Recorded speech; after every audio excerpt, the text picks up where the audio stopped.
skin. With a little bit of heat, you can also take this off, which you can use your blow dryer. And you can see how easy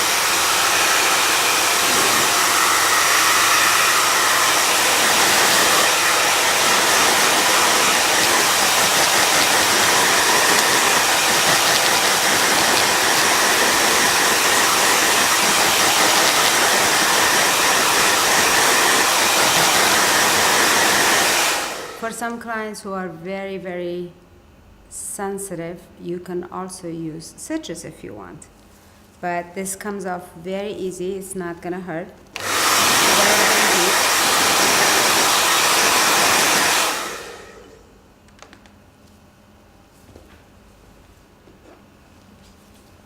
So I want to show you that we can use citrus as well. You just want to spray a little bit and it pulls right off.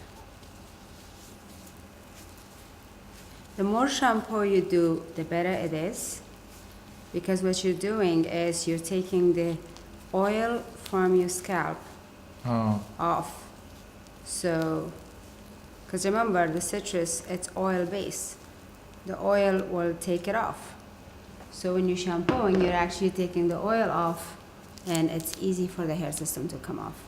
So now we're gonna go and shampoo you.